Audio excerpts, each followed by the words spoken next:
if I divide this y by and then wherever this resistance is 0, so you put here 0, then you'll find 2 times LT called the transfer length. That kind of explains how much of the current is extended in here.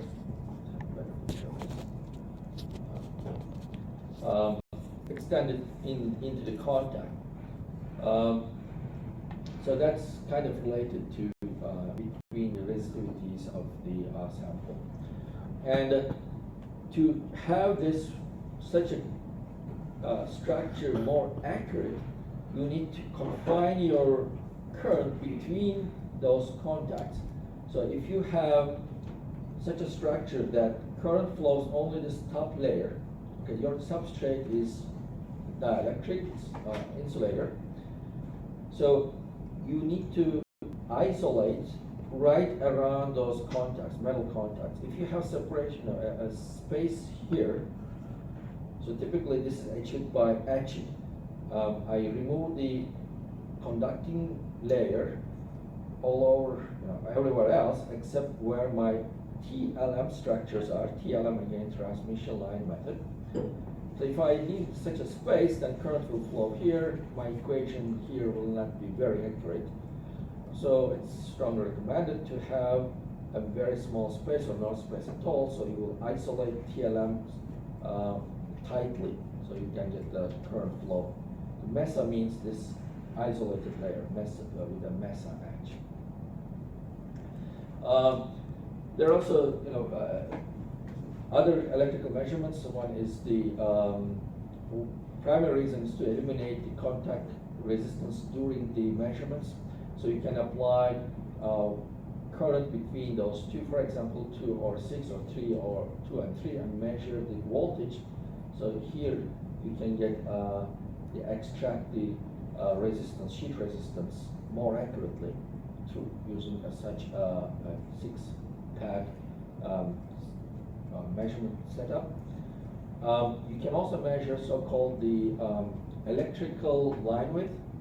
So that electrical line width, how accurate, how actual, what is the width of your interconnects actually. You may have a number in your design, but during the current pattern transfer, etching, deposition, or etc., you may not get the width that you designed accurately. So there may be some difference. To calculate that, what is the line width or the width of this interconnect? Typically, you care about the interconnect width because that will form the parasitic resistance, etc. Right? So you can flow current between, let's say, 1 and 2, and measure the voltage between 4 and 5. That gives you the resistance here. That's bridge resistance, and from there you can calculate the width of this line. If you look at this one, this is written in a funny way, but if you put this RB is equal to here, that's simply RS L over W, which is a very familiar equation. RS is your contact rate and sheet resistance you extracted from this equation. So you can calculate the W here. Again, electrically extracted parameter, which gives you a better sense how your current, or what type of resistance your current feel, so that in actual operation regime, not from design, not from physical measurement. Even if you use SEM, it may not accurately measure what electrons feel like, okay, what kind of resistance they feel. I'll skip some of those. Again, very fundamental material characterization techniques. X-ray refraction, we discussed it earlier in the TM section, I believe. When you send the light, in that case it was electron waves. They are diffracted, right? It's very similar to when light goes through, let's say, double slit experiments, it's diffracted. If you put the number of slits like a grating, it interferes with itself and then forms a diffraction pattern. So very similar to that, if you send highly energetic photons, like X-ray, through a crystal structure, they will interfere with each other and now form a diffraction pattern. And from there, you can easily calculate the separation between atoms, how they are aligned or placed with respect to each other. So from there, you can extract what type of crystal you have, what is the direction, etc. And typically, the analysis is done by a software. You don't have to remember everything. The software accurately predicts, okay, this peak. Of course, you need to enter certain information, but other than that, it predicts, okay, this is this material and in this direction, etc. There's a comparison here between TM analysis and XRD. XRD gives you a result from a larger area, where TM is very small spot size. It's on the order of nanometers almost. But on XRD, you put a larger sample, so it gives a kind of an average. So that's a different. You may want to have this. Of course, when you have nanostructures like nanowires, then you cannot use XRD because you want to have you don't have large enough sample for XRD. SIMS, secondary ion mass spectroscopy, is a little bit sophisticated technique. We send ions. Ions could be different type of ions. Could be argon, oxygen, gallium.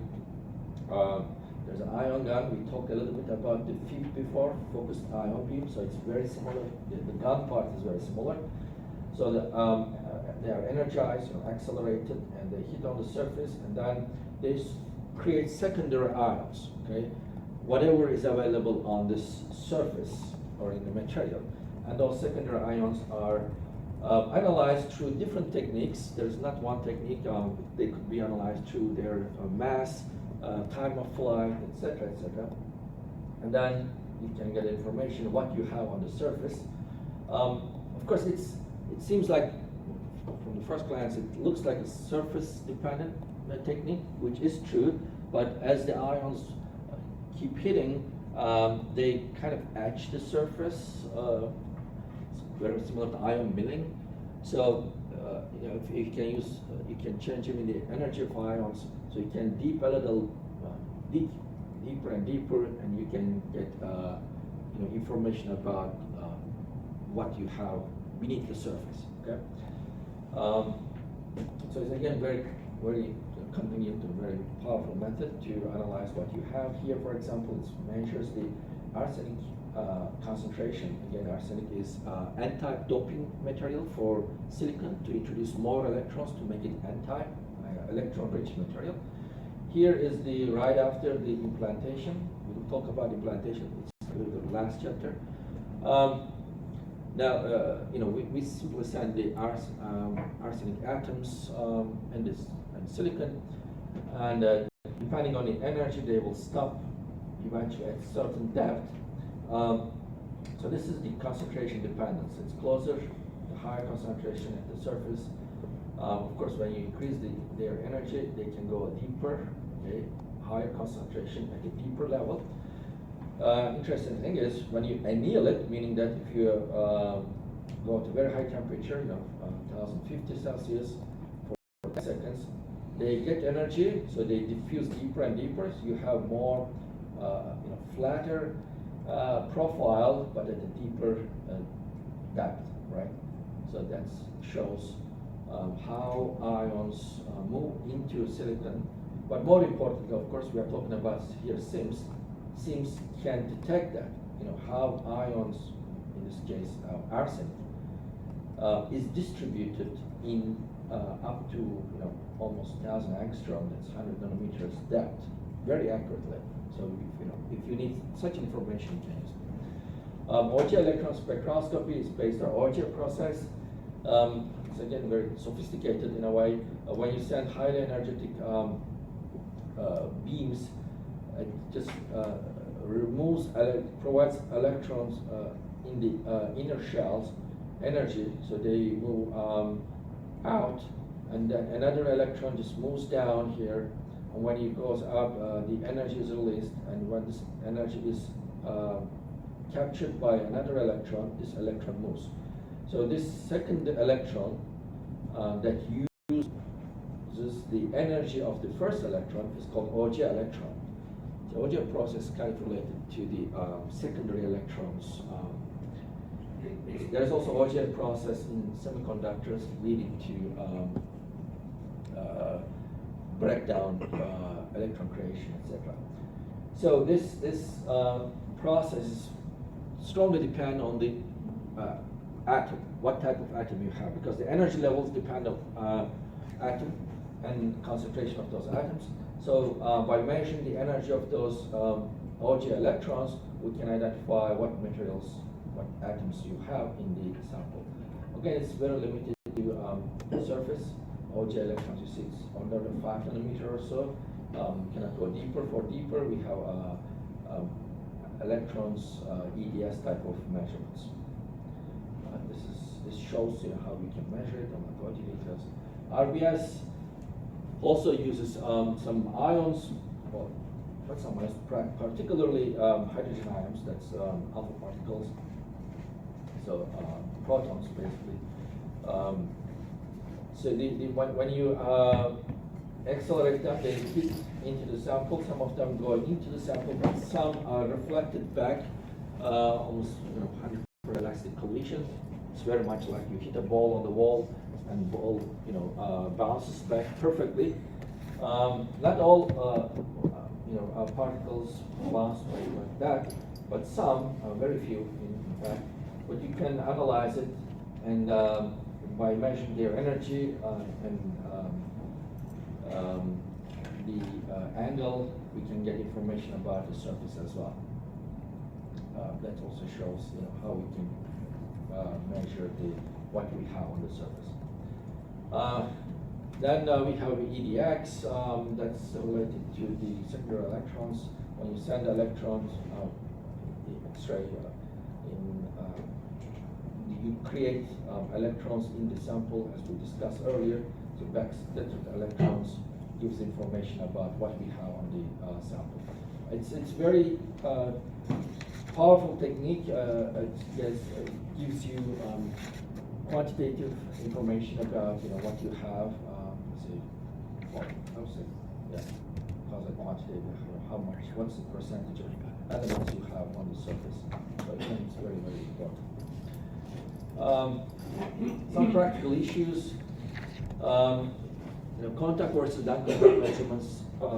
That applies for both electrical and also material-related measurements. If you use electrical, any contact introduces some additional contact resistance, parasitics, etc. So you have to be careful about that. There are ways, as we discussed, the four-port measurements kind of reduces the effect of the contribution coming from the contacts. But it also applies to material characterization methods. When you touch on the surface of your material, you introduce something there. So non-contact measurements typically give a better, more accurate results. Let's say SEM, for example, right? On the other hand, AFM, you touch on the surface. You can measure the pattern wafers, or just wafers, destructive versus non-destructive analysis. You may want to measure for example, cross-section of a fabricated device. Then you will destroy the wafer, or if you want to have profile, let's say, after the doping, if you want to have profile, you may want to cut the wafer or etch away. As we discussed for the SIMS, you will remove them layer by layer and measure every, let's say, 1 nanometer or 10 nanometer to see what you have there. Of course, you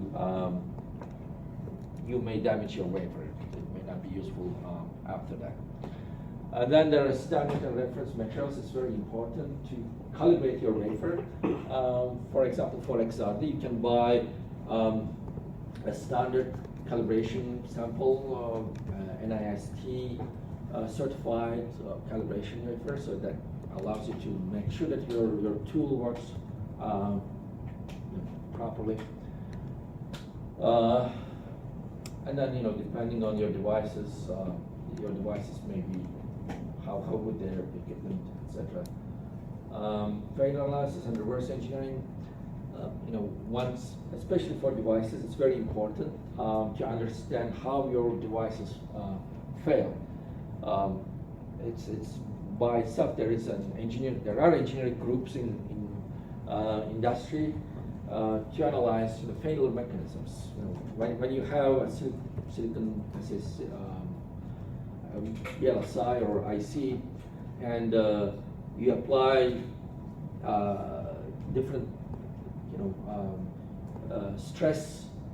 It could be a voltage, it could be current, it could be thermal stress.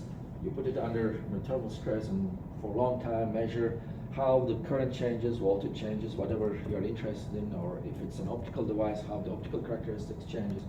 And then at what point it goes below your tolerance level. And then we will try to understand, is it, for example, for MOSFET devices, it's an oxide breakdown, right? It's easiest to understand. If you get a sharp current after a certain point, or if you lose your gate control, that's very important. Or if you see sharp, let's say, or some decrease in current, is it because of your contacts? Especially at high temperature, contacts tend to fail. Okay, you may lose your ohmic contacts, so that might be an issue. Trying to understand those things and then of course to correct later on is a very important part of the industrial process. Okay, any question about that? Okay. So let's start the etching. You have done etching? Did you etch your samples, wafers? Did you put in KOH? No? I don't know if we will, but we're not dicing. You what? I'm sorry? We're not dicing them into individual. No, dicing. I'm not talking about dicing. The etching. Yeah, but do we etch first or we dice them first? No, the etch first. You have to finish the process. I think the etching is the last step. It's the next step to release the membrane. Okay, so you haven't done it yet. Okay, so that covers etching. So we just finished sputtering. So they got us sputtering. We cleaned them up. Okay. And now I think they're all going soaking. to the front side now. Yes. Moving on to the front end, we had an issue where some of the mask was still left, so they're all being soaked in acetone right now. That's why we didn't go immediately on to the next step. Because when we did the metrology, we noticed there was still. Okay. So you haven't done the backside lithography either, right? Backside lithography. Okay. So the next step is first we'll talk about it. The RAE etching of the nitride. Nitride will be your hard mask, and then you will etch the silicon overnight in KOH. Okay. So we will cover this etching part in this chapter. So etching is removing material from your substrate. Okay. It could be done in either wet etching or dry etching methods. So wet etching means using a chemical that reacts with your material. Your material could be your substrate, a bulk material, or a thin film. Through a chemical reaction, let's say this is a silicon etching of hydroxide solution. There's a chemical reaction happens there, or it could be a plasma etching. In more general terms, dry etching that doesn't involve any liquid chemical, but more like ions. Mostly ions. There is some chemical reaction. We'll talk about that. Dry etching may have purely physical mechanism. That's kind of ion milling type of thing, and or some chemical components, but like what we can see here, fluorine etching of let's say oxide. Okay. So on the fundamental level, there are 3 steps. One, you have to transport the etchants to the surface. So in a chemical case, whatever chemical you use for oxide etching, you use BOE, buffered oxide etch, or HF, hydrofluoric acid. They are basically the same thing. BOE means chemical is added to keep the pH constant. And then surface reaction happens. Again, it doesn't. For chemical or wet etch case, it's a chemical process, and then removal of product species. Whenever the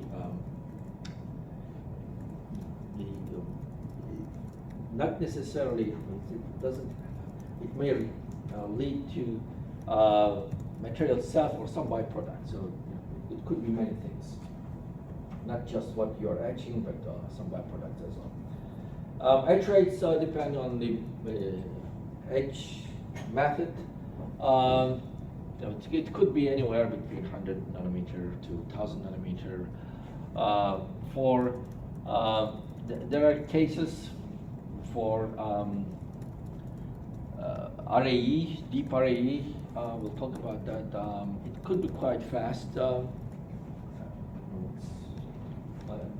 You can etch hundreds of microns, entire wafer practically, in a very short time.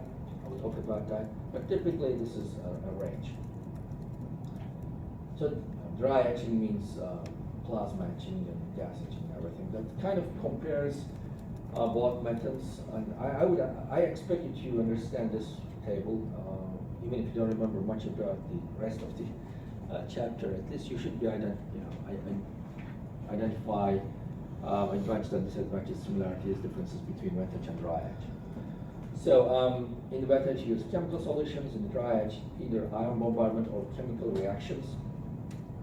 Environment this is simply ambient atmosphere and a bath. You can either put it in a tank, apply, or you can spray whatever etchant you use. Dry etching happens in a vacuum chamber. The vacuum level depends on the etching time. So the wet etching is low cost, easy to implement. Etching rate is quite high, typically higher than the dry etch. Actually, that's one. This is also an advantage for dry etch. I mean, I wouldn't say that etching rate by itself is an advantage or disadvantage, because in certain cases you may want a low etch rate to etch precisely. If it's very fast, you cannot stop where you want to stop, right? So, anyways, I mean, if you want to etch very thin with film or in very short time, wet etch is the way to go. Good selectivity, because it's chemical reaction, so not all chemicals react, right? So you can get more easily, let's say, etch stop layer. We'll talk about what is an etch stop layer. So you can get more selectivity. But it's you cannot define very small feature size. It's not so easy to control precisely. Of course, you use chemicals, typically hazardous and environmental concerning product, chemicals, acids, etc. And those chemicals, of course, may introduce some contamination into your wafer. For dry etch, it's a very expensive. Typical tool is if you buy brand new, it's very high capacity tool, it's millions of dollars. And then of course it's also low throughput compared to wet etch, because you can put only a small number of wafers. Let's say put 12 wafers, and wafers are small, that's it. So you have to have many of those tools. On the other hand, for wet etch, you can put literally hundreds of them in a single bath, for 1 minute, that's it, and then you can move to the next one. So the wet etch is much faster.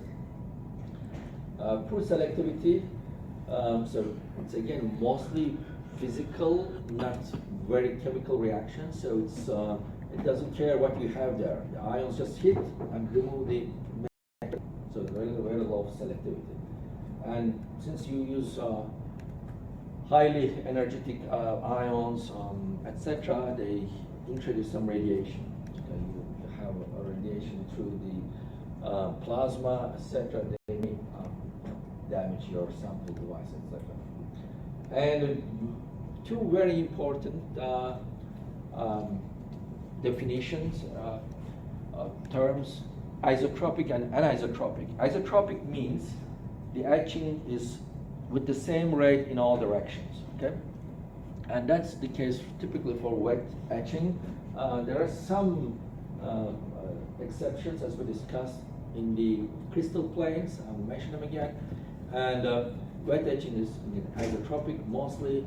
Dry etch is mostly anisotropic, so it's unidirectional, and that's why we want it actually. We want the etch vertically, most of the time, not so much on horizontal direction.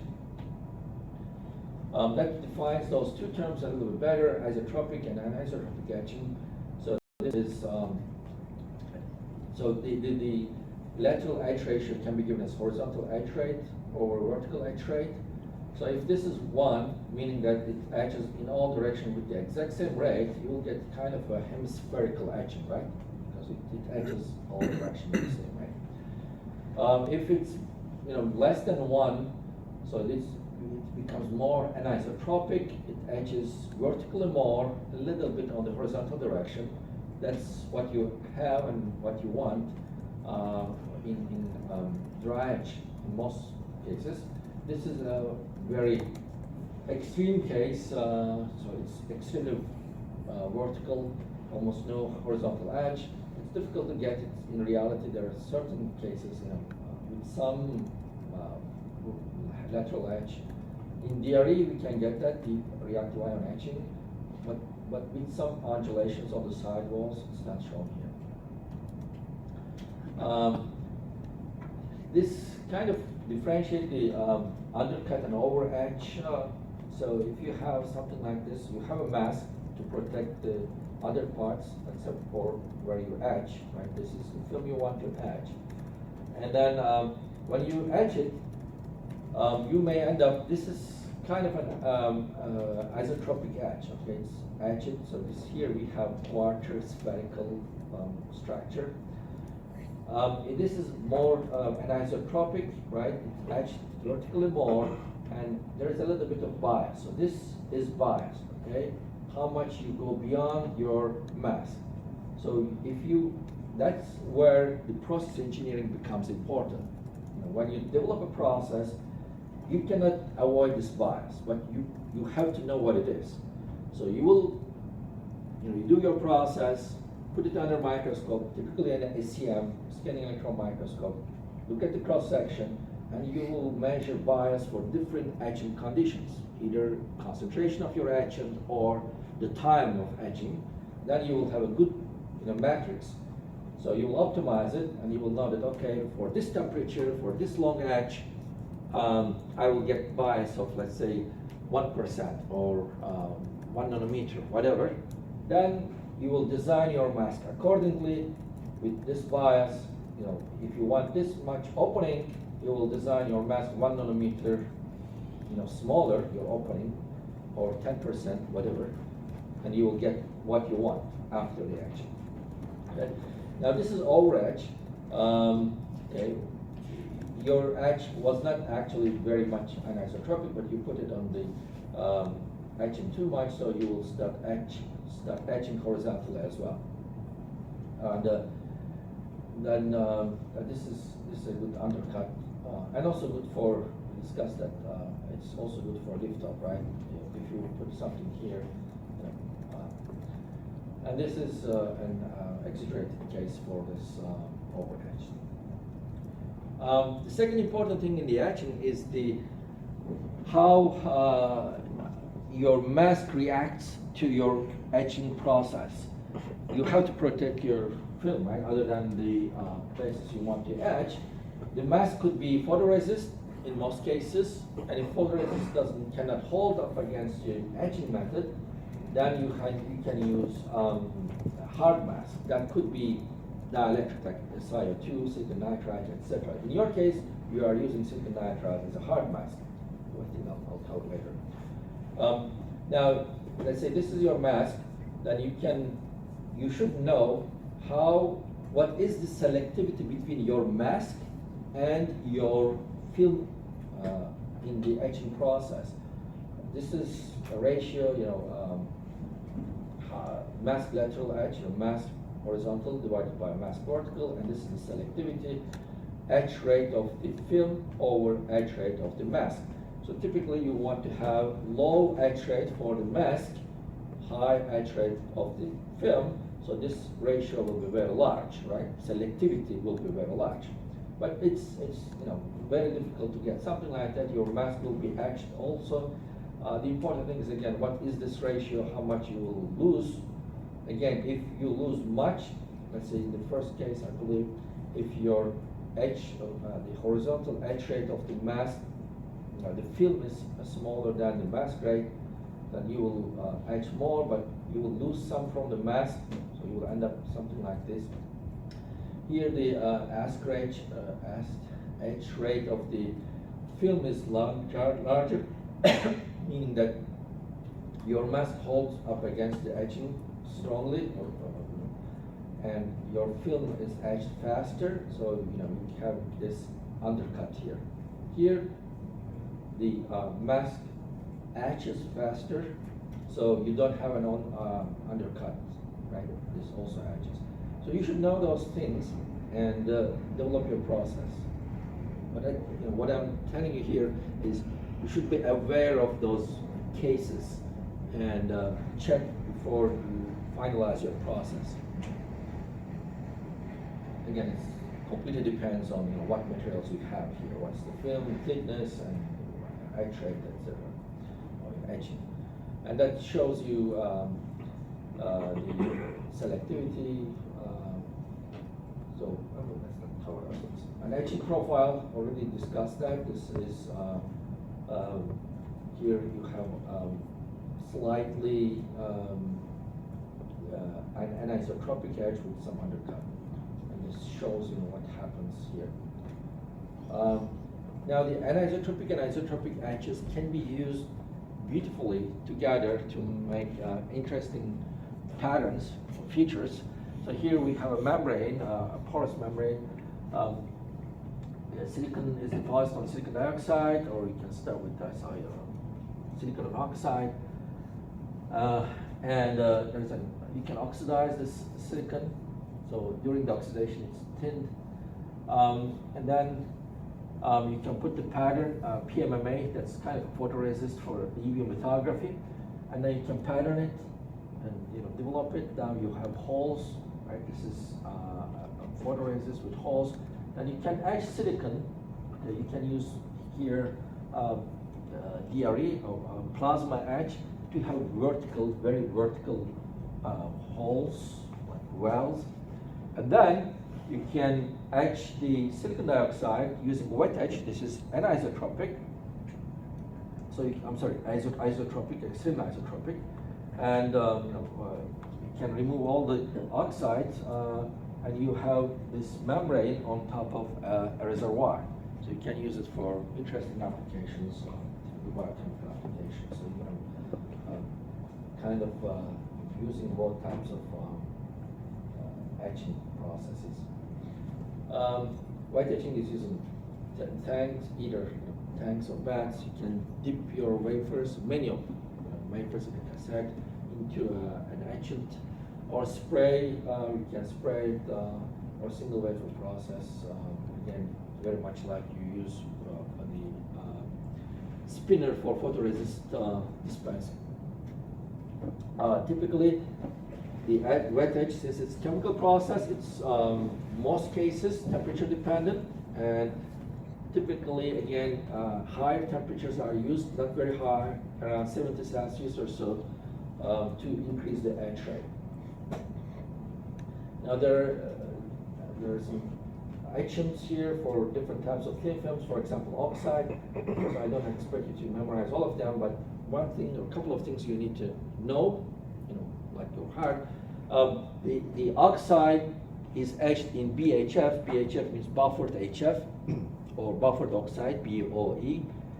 It's HF, hydrofluoric acid. And this is ammonium hydroxide or something, I forget this. This provides buffering at 7 to 1. It could be 10 to 1, 30 to 1. That changes the etch rate, but regardless, this is the buffering solution. HF is hydrofluoric acid. Others could be used as well, but this is the most commonly used one, and it's used because it's selective against silicon. HF doesn't etch silicon, so when you put your wafer into BOE etch or HF, it removes the oxide but doesn't touch the silicon, so it's safe, right? For silicon. And there are metals, crown etch type of etchings usually etch aluminum or other metals, so I'm not going into that. Iodine etching is used for gold, but again there are commercial etchants for metals. They are safer in many ways, so typically we use those commercially available specialized etchants for metals. Let's get those things. That was also. Okay. So the issues with the wet etching.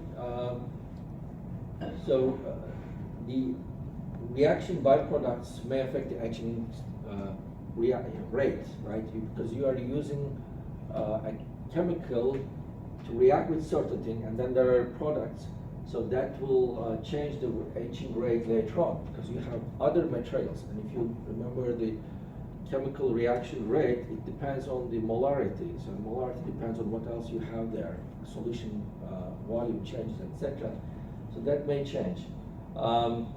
And some products may change by itself, not because of the ratio changes, but they may catalyze certain reactions.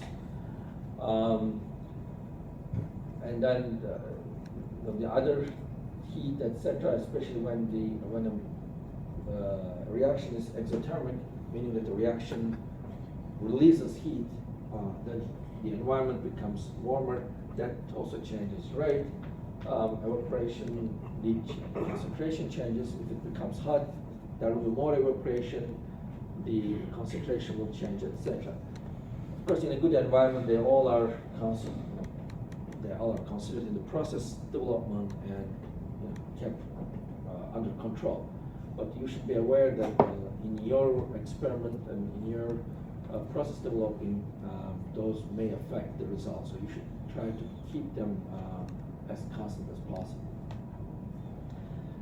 Hard mask is, when you pattern your wafer, typically we use photoresist, but photoresist may not hold against some chemical etchants. If you use very strong etchant like acid, hot acid, you have to check, of course, but it may not hold up against that.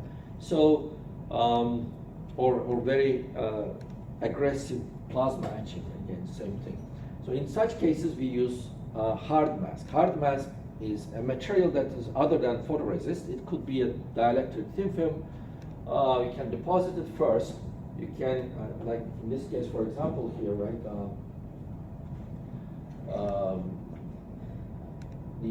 Well, it's not here, right?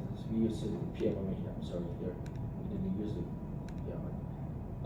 Oh, here there's an example here. So you can deposit thin film. It could be silicon nitride, and then put photoresist on it, pattern it, then remove this easily, okay, and then use this upper bluish layer. Here I think it's nitride.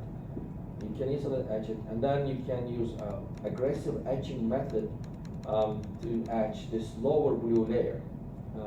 And that's what you will do. In your case, silicon nitride will act as a hard mask for silicon etching in KOH. So you will first pattern silicon nitride, use RAE etching to remove the silicon nitride. In your case, this is the upper blue layer, I guess. And then you'll put it in KOH, and KOH will etch overnight the silicon, and silicon nitride will protect rest of the wafer. Only where you have openings will be etched. Okay? So that's called hard mask. It could be metal. I mean, instead of dielectric, you can use oxides, nitrides, or metals. Metals are also used because they're strong against most chemicals or most etching processes, including RAE. Again, this is another list of the etchings, a long list. I put those lists here just for reference, so you don't have to search if you ever need to. You just simply look up those tables and find what you can use. For example, those are TFA, those are available in a company called Transy. Okay? They sell so many different chemicals for etching purposes, so you can click here and check, what is available and what is the compatibility between the etchant and the other materials. You can choose this one to etch copper, but doesn't etch other materials, for example. Doesn't etch gallium arsenide or silicon or whatever. Along this, and there are two papers published in 1996 or 2003. Those are also very good papers listing all possible etching solutions and etching mechanisms. It says micro machine processing, that's mostly for MEMS, but you can use those tables and data. They also list the etching rates. So, it's a good kind of a jump start if you start developing your process for your reference. Going slow. Then there's an extension of wet etch. It's called electrochemical etching. So, how you can improve the just bare wet etch. One is you can apply heat, increase the temperature. That will increase the reaction rate, so it may improve your etching rate, etc. The other way is to use electrical current. Some materials, although it cannot be etched in certain solutions, but you can etch, for example, silicon is not etched in HF. I just explained that it's very high selectivity against oxide. But if you apply current, then it becomes it's etched slowly. So you can put silicon, put in HF, and apply current, and then you can get porous silicon. And that kind of depends on the N-type or P-type material. For P-type, I think this is you don't see much change in porosity, etc. But for N-type, it behaves differently.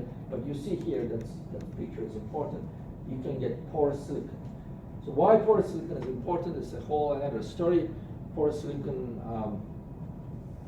has its own advantages for some electrical devices and for chemical sensing, because you have more surface area. So you increase the reaction surface area against gas sensing, chemical sensing, etc.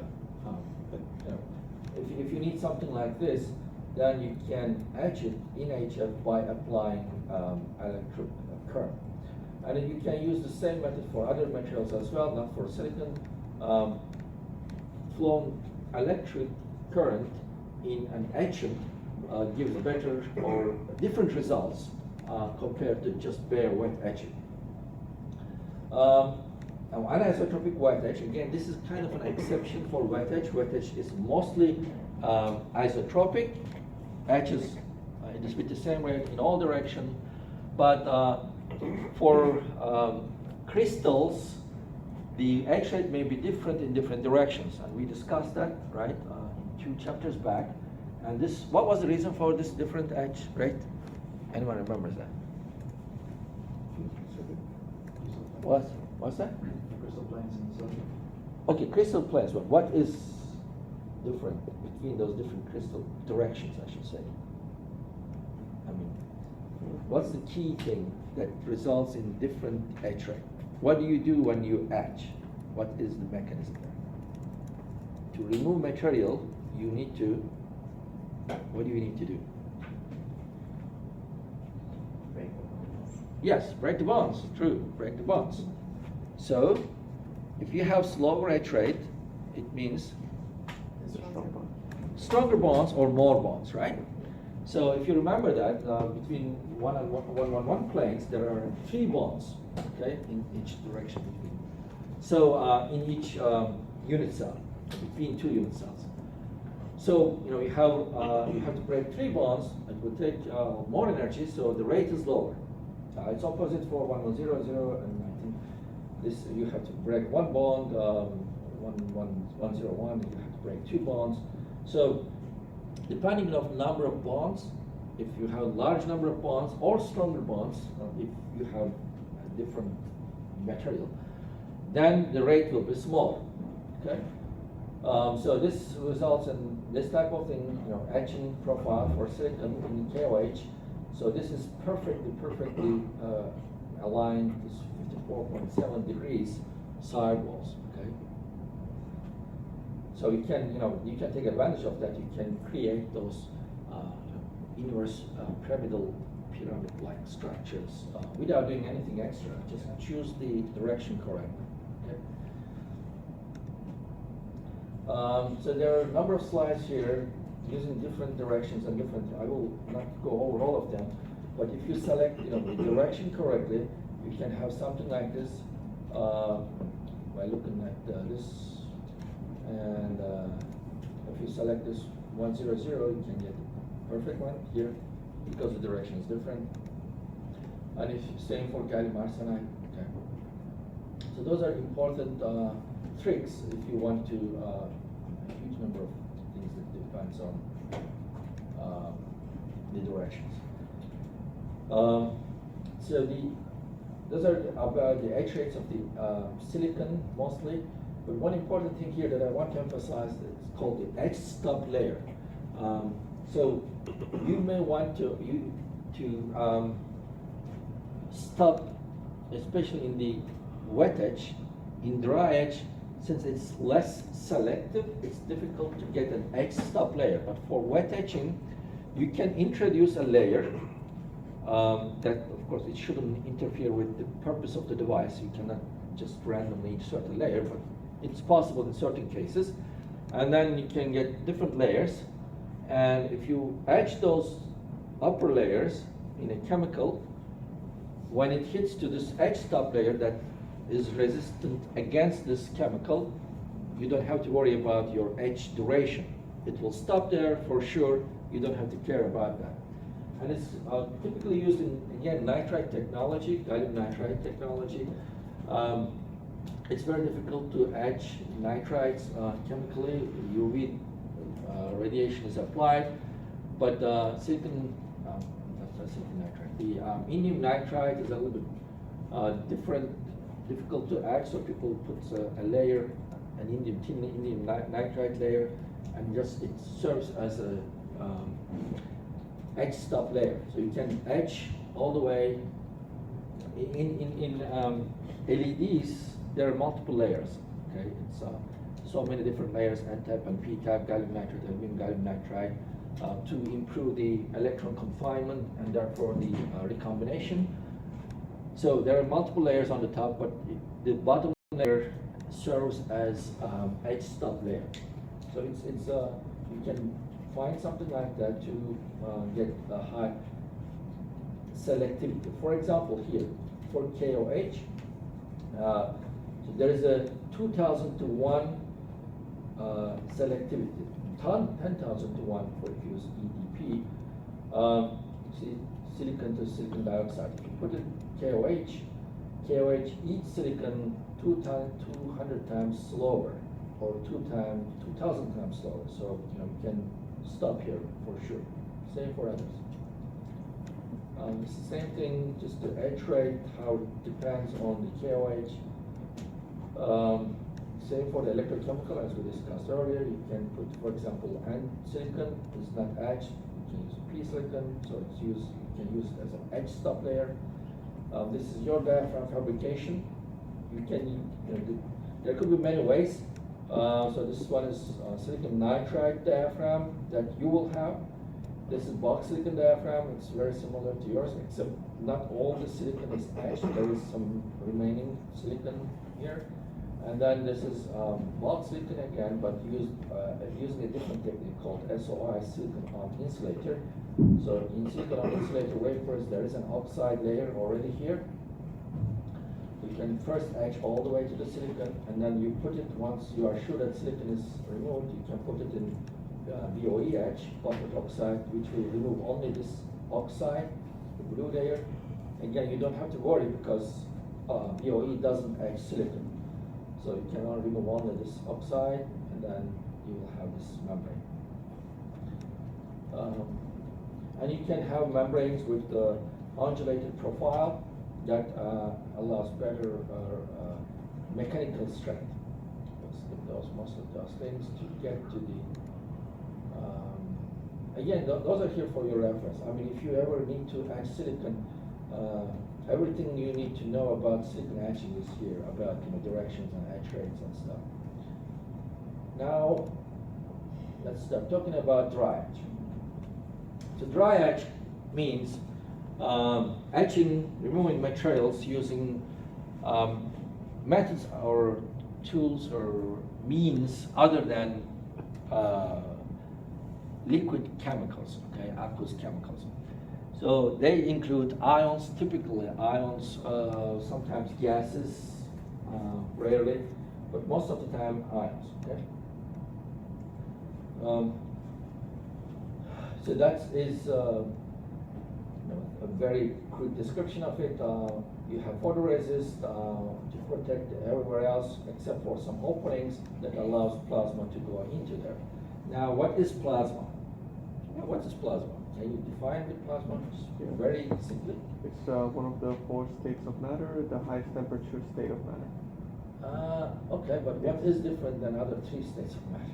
The fact that it's moving at such a speed that the atomic structures are becoming more like a wave. No, not really, no, it doesn't have the wave component, not necessarily it moves fast. The fundamental thing is it's highly ionized. The plasma means ionized material. Ionized means you take away electrons from neutral atoms, right? In our case, we typically work with argon. So argon, again, most atoms want, or all atoms want to complete their outermost shell to 8 electrons. It's octet rule. If they have more electrons, it may go up to 16. But we are not dealing with them. So if we take away 1 electron by supplying enough energy, and argon, of course, it's a kind of inert gas, so it takes a lot of energy to remove this electron. Okay, it's about, I think, 15 electron volt or so. It's huge compared to other materials, other energy levels. So we remove that. Now it's positive charge. We have an electron. So that's when you have large, highly dense ions in an environment, it becomes plasma. That is the definition of plasma. Ionized material, ionized state of material in high density ionized material. So anyway, so those ions hit to the surface, and then one of those things happen. It would hit as a brute force using its kinetic energy, remove the atoms on the surface, okay, and you remove the material. That's etching. That's most of physical process. Okay, since it's physical, it's highly. It could be isotropic in a way that kind of depends on the direction of the, I should say, the pressure in the ambient. But there is no chemical process here. Now, another method would be when you send this, it may react with the surface or the atoms on the surface. So the reaction happens at high pressure, and then remove the material. So it's kind of chemical reaction plus the ions. Okay, and this kind of beautifully summarizes the conditions and the results. So if your chamber pressure is high, meaning that there is a lot of ions, and they are highly energetic, when they are highly energetic, they will move in every direction, and they will hit without any, they can knock out atoms from the surface. They don't care what it is because there's no chemical reaction, right? So in such cases, the dry etching is mostly called plasma etching. A little bit of plasma is chemical reaction. So anisotropy is low because the high chamber pressure moves the ions in every direction. They are not moving in one direction. Okay. Since the beam energy is low, okay, in this case, the selectivity could be good.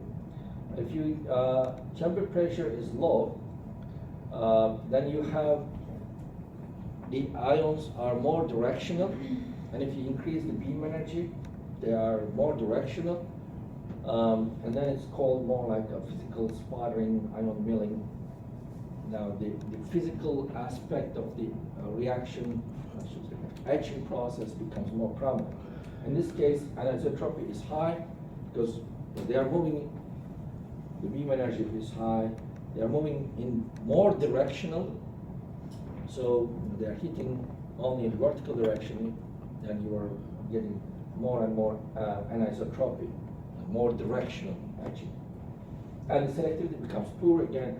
Why? Because we have high beam energy, meaning that the ions are more energetic. They don't care what happens here. Before going into details, I think I have some slides more, so I will leave it to the next class. Any questions so far? I hope you can finish your etching next week, so you know what it is. You know now what's the process and how. We did do some etching in the beginning. I think one of the first things we did on the backside was just some of the We did backside machine with, Yeah. alright. yeah. You did? Yes. You are done with the RAE etching. Yes. So, but you didn't actually take in KO etching. No, we did the lift off yesterday, and next week we're gonna do the KOH bath. Okay. Do the bulk etching. Okay, good. So which group are you? How many groups? Two. Two is done with the. How about the other groups? Yeah, You well, have different. same stuff. Well, We're on the okay. We same page. finished liftoff, or just like someone mentioned, it's an acetone bath because still Yeah. some of the structures have metal on top of it, so they're trying to see if they can remove it. Yeah, but, did we confirm it was metal, or because they were saying it was mask or metal? They weren't quite sure. I assumed it was metal. If you are dealing with metal, it means it's still a front side process. Yeah. I mean, have you started processing the backside? No, we did the backside mostly first, and Oh, then we did okay, the front okay. side, and then we had to go back to the membrane, just to release the membrane. Oh, okay. You are jumping back and forth. Yeah. Okay, well, We I had mean, it wouldn't hurt the process. They're independent from each other. That's fine. we had to get a little bit creative. I understand. I mean, equipment failures and stuff. Okay. Next week is our final lecture here. Right, I guess. So I will try to finish everything by next week. I will go a little faster. We'll be fine. I'll put every, all the chapters you can go over, and then if you have any question, I can answer if I cannot cover anything. Okay. Can we get anything in terms of like a review for the final exam, like? Oh, final exam, I can give you a review right now. I mean, it's very simple. The first question is the process. I will ask a detailed description of the process. Okay, you should know it by heart. If someone asks, you should be able to explain in your interviews or anything, right? And not the extremely detailed way, but with some details. And then very fundamental things. I mean, I'm not going to ask you for the detailed equations and everything, those type of things. Even if let's say if I don't know, ask a question that requires some equation, I will provide you. You don't have to memorize any formula or anything. And there will be no trick questions. It will be something, let's say, the way I ask right now in the quiz, what are the advantages or disadvantages of this method, Just I will ask you more like comparative things, if you understood the concepts, the fundamental concepts.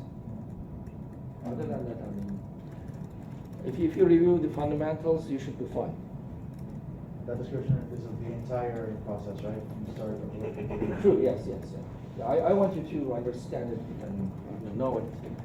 Again, it's for your own good.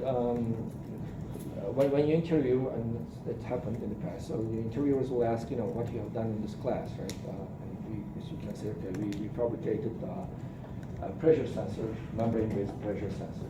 So, what was the process? And then they may pick up certain points and go deeper and deeper and ask in details how deeper you understand. But that's, at least you should be able to give some description. basic description. This is what we do, what we did, and why we did, right? You know, what was the reason for, I just tried to explain, right? You used hard mask, for example. So what was hard mask? Why you used silicon nitride? What was the purpose of silicon nitride? I mean, it serves also as a membrane in the etching process. Etc. You know, those type of things. Okay. Okay.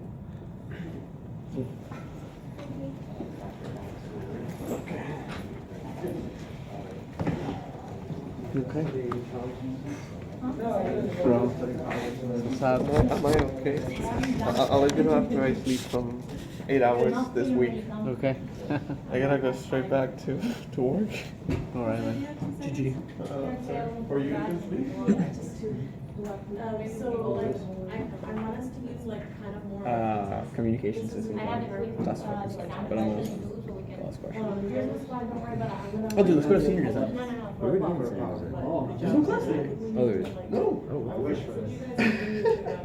You wanna I was about to say, I was like, share them.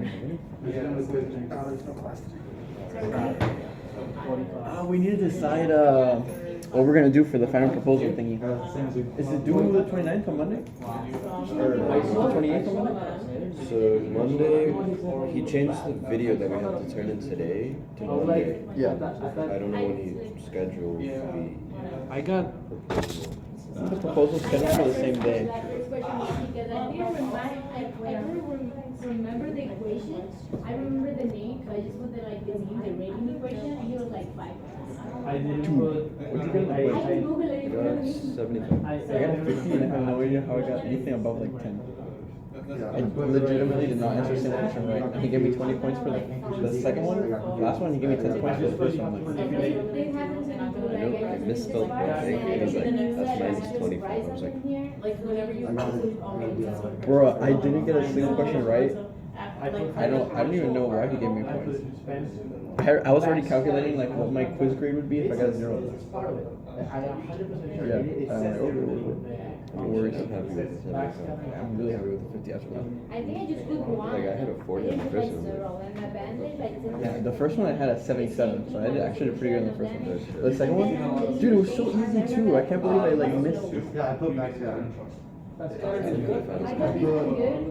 He said the fundamentals, but I mean, shit. I don't think I even know the fundamentals. Yeah, me neither. But I mean, I heard the same thing from other students that have taken this class. The final's pretty easy as long as you can describe the process. Like if you get the process right, you'll pass. Because it doesn't take that many stuff, like, this is easier to implement. I'd like an A. I was a student, and then this one I was like. How do you know?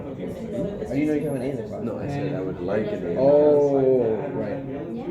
I thought you said you had an A. No. What the fuck do you I know? used it, honestly, this If one I didn't have an A, I'd be fucking just posted, chilling. It was like, oh no. Okay, he changed my proposal to right here, and December I was like, 6th. Oh wait, the one that we have to submit is the final one, or is it proposal 3? Or is proposal 3 the final one? The final one's proposal. Oh, okay. Sick. We got more time then.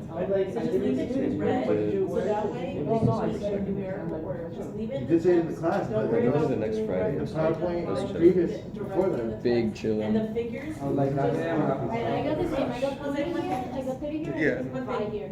It's like, if I know Just highlight the figure and you can put it in here, like if you can, because those figures. Bro, might that's be fine. up to by the end.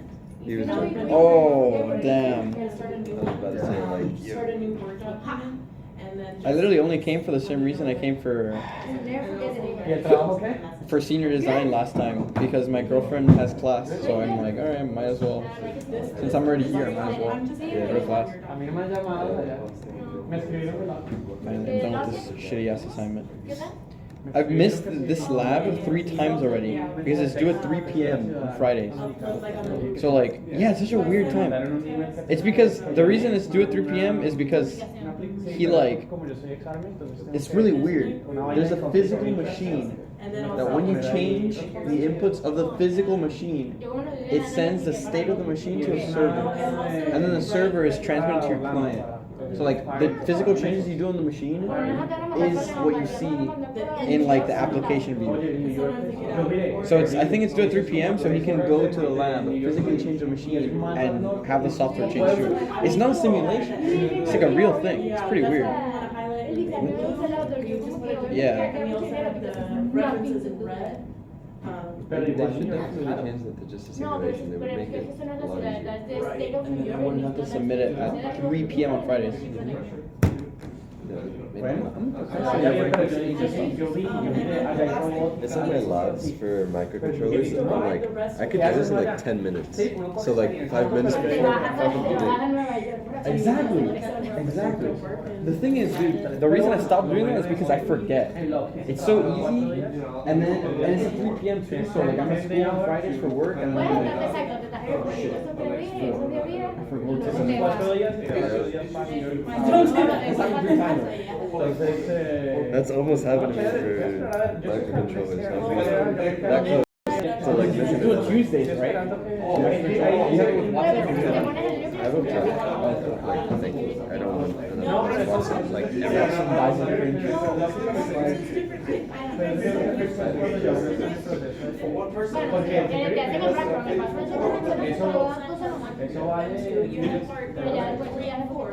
Sí, entonces. A mí literal, a mí ahorita me llegó un correo que me respondieron de una empresa que se llamaba Power Engineer que yo había aplicado, era porque, ay sí, les tuve interviews, nada más Nada, nadie trabajaba. no, I'm already there, like, that's a huge company. Claro. Donde a mí me salga el Excel, yo creo que yo le digo a Sí, más bien, porque sí, íbamos a dar una oferta, pero nunca se lo dije. Yo le dije, no vas a perder la oferta del Loki por esto que no tienes nada. Claro. La oferta nadie se puede. No, si a mí me dicen oferta en Excel, a la yo me quedo con la porque uno paga más. Y dos, es en Jupyter. Sí. El mío es en Jupyter. Ese sería en Jupyter. Hey, ven. ¿Cuándo vamos a hacer el este? ¿Te vas? Gracias. Dale, ven. I guess we're 2 for 2, right? Probably gonna try to. I didn't do it well. I folded it in half and I was like, no. Yeah, that's like. I'm not even going to solve. No, pero sí. No, de verdad que súper bien, o sea, es una empresa grande, ¿no? Que tiene muchos beneficios. Y la verdad, When are we gonna have solutions for power? What are you doing? What are you doing tomorrow? 'Cause I don't have. I'm done with like I don't have class tomorrow anymore. Oh, that's good. that's why you don't have class. Yeah. No, well, I'm free on this. I don't have anything for power. I think What's the best to do I that? think we can do this in one sit. Like we sit down and we start typing. You think you can do something in NanoFab in one sitting? You're One so sitting. confident. But I mean, Oh, you're it's thinking about the report? it is the process that we've done. That we kind of, or at least, well, let's say 3 days. I think three cities we can do it. The lab report. Because You we- guys yeah. are the, I mean, you guys didn't divide it? No, No, yeah. we did. It's our We'll talk about part. our part. Oh, okay. Our part is the process that we've done. Are you here all day? yeah. Are you gonna be here all day? I'm gonna be here all day, but I have to meet with my team for Tinder. Okay, what time do you need with him? Like 5 plus. Okay, I have to like make something with Sebastian, so I'll go with that and then I'll let you know. Okay, I'll let you know. I think for control systems, we have to do also a project. Pero let me know. Let me text me later. Yeah. And I'll be upstairs. In the IEEE lab? IEEE or by the windows. Okay, I actually, the thing I have to do is it might be up there. Okay. I'll see you. Alright, Bye. Adiós, ya me llamarán en externa. No, de verdad que siento que también fue un poco con esto porque este poquillo fue al cover y el tipo que me hizo la entrevista fue el que me recomendó con el manager. El manager me contactó directamente. Claro. Y ya después de que lo viste, le dije a hacer como que nada. Me dijo, "Mira", y él fue y presentó la vaina. Porque yo fui como 40 posiciones y Ahí. todavía, sí, en este lo llevo. No, ok. Como ya todo es. Ahí el mío dice que son de review. Exacto. Así te sale. Me salía un montón, review verification. Review, sí, review cualification. Hubo uno nada más que pasó como manager review. Y yo puse, y eso que yo puse ahí que fue un recruiter. En cuanto uno está llenando ellos le preguntan a uno de dónde escuchó eso, y yo puse recruiter. Porque fue un recruiter, es manager. ¿Qué te digo? El man me dijo, usted va a bueno, no sé si es un recruiter, me dijo, usted trabajaría conmigo. Yo sería su jefe. Si no te pusieron, no te dio nombre y lo pusiste ahí en la aplicación de acá. No. Lo hubiese puesto así como recommendation. El man me dijo, no, yo sería el jefe suyo, estuvimos hablando como 15, 20 minutos. No te quedaste con su número ni nada. No. Pero Pero googlean, entonces. Bueno. Búscalo así por LinkedIn y le pides por LinkedIn. ay, ¿sabes qué sí? Entonces no voy a búscalo ahí, seguro que están ahí. Voy a buscarlo en LinkedIn. Yo no, Le tengo, escribes así yo no, con yo LinkedIn, no tengo ay. foto del LinkedIn, oye. Tengo que poner una foto. Yo, según aquí en la academia, en el Success Center, te las toman las profesional fotos y te vas con un traje así, así. ¿Sí? ¿En la academia? ¿Aquí? ¿O es allá? ¿Dónde es? Creo que es allá, en Main Campus. Me dijo un amigo que él se las tomó ahí en una clase. Tú vas a hacer como una cita, te vas con el traje y ellos te toman las fotos así profesionales. Y la del CEA, no. Yo dije que lo tengo que hacer. Y contactar al man, sí, decirle, oye, mira. Mira, ya hice mi aplicación, sí. hice un review. No, le voy a poner, he aplicado a varias empresas, pero pues en realidad quiero trabajar en esta, quisiera poner una Sí, offer le de dices como aquí que antes de que, I'm antes de que alguien exacto. más me den una offer, quisiera una offer de Nextera. Voy a buscarlo, Porque porque no creo. I really like what we talk about. Sí, y porque le yo no dices así creo- como en FIU el viernes 14. Sí, porque yo no creo que hayan muchos. No, es que él me dijo, no, yo soy el jefe de los que, de mi equipo Sí. de ingeniería, de los planos, de toda esa vaina. Me dijo, usted sería parte de mi equipo. Y we hit it off, like, estábamos hablando chévere, y el man, no, y tal, y esto, y no, y que no sé qué, y hablamos Sí. bien, como casi Yo 20 fino. minutos, sí. Entonces, No, yo la verdad yo siento que tuve mucha suerte. Bueno, es que el equipo donde yo estoy estaban así como que press for people también, porque se les fue uno para otro departamento, entonces estaban así como que... ay, les oye, sube. diles, hey, conozco a alguien. Ahorita van a contratar, pero es como una sociedad. Entonces lo que le quieren es dar el trabajo que nadie más del Que equipo nadie quiere quiere. hacer. Ah. Entonces como que por eso... Yo- No, y ya lo tienen y todo. Yo, Entra en enero. Yo puse ahí un cover letter Ajá. y yo ahí puse, no, yo hablé con el Sí. recruiter y me emocionó mucho el tema que hablamos. Claro. Yo dije, esta es mi posición, No, esto pero es lo eso que quiero sí, hacer. trata de contactarlo porque yo creo Sí, que esa es sabes la forma. que eso es buena idea, pero tengo que poner una foto profesional ahí En el LinkedIn. Creo que en LinkedIn la gente pone fotos a veces normales, pero... Sí, exacto, simplemente no vas a salir a verte. No, es que yo casi no tengo fotos así. Bueno, voy a mirar. Una camisa, una cosa así, una foto, tengas una camisa, una boda, una cosa así ya. Estoy en agua. Bueno, voy a ver si hago eso, de verdad. Pero eso sería una buena forma porque... Sí, porque yo me acuerdo que yo apliqué como 4 antes de que me llamara el Mike, que ahorita es mi jefe. Y solamente uno se había movido de under review to manager review. ¿Y ahí quedó? Claro, porque después lo que hice fue remove my... Lo quitaste. Los quité. Withdraw. Sí, I withdraw my application from all of them. Cuando ya acepté la oferta, porque para que ya después... Claro. Oye, es que... Ya, no Pero hay cuando te gradúas o desde ya. Desde ya. Bueno, bien. Sí, ¿no? Bueno, ya por lo menos, mira, me dieron un company cell phone. O sea, yo pude usar el mío, pero fue como que prefiero tener un company cell phone, así como que ya cuando me voy de ocasiones lo apago. Claro, y el tuyo lo tienes por ahí. Sí, aquí lo cargo en el otro Claro, bolsillo. porque uno, el Sí, es número como de que uno, no quiero imagínate, que es me el estén número de toda llamando. la vida de uno, los bancos, No, y esto, por lo lo menos otro. en esta posición, entonces también me toca como que hablar con los vendors, a veces me va a tocar viajar a sitios, Sí. como que no quiero que me estén llamando Claro, no. después otra gente. así Apagas como que- eso ya. Exacto. No, sí, es como que a los sitios de Winter Run y vaina, por lo menos uno de los muchachos que es como los más seniors del equipo, fueron a Winter Run y escalan la turbina y todo. Sí. Uy, oye, Muy qué divertido. chévere. So, I'm very excited. Ay, oye, Necesito qué graduarme para poder viajar también, porque siempre es así como que yo, you wanna go, y es como que Ay, no, y que no. y además te falta. Ujú. Te falta un semestre entero.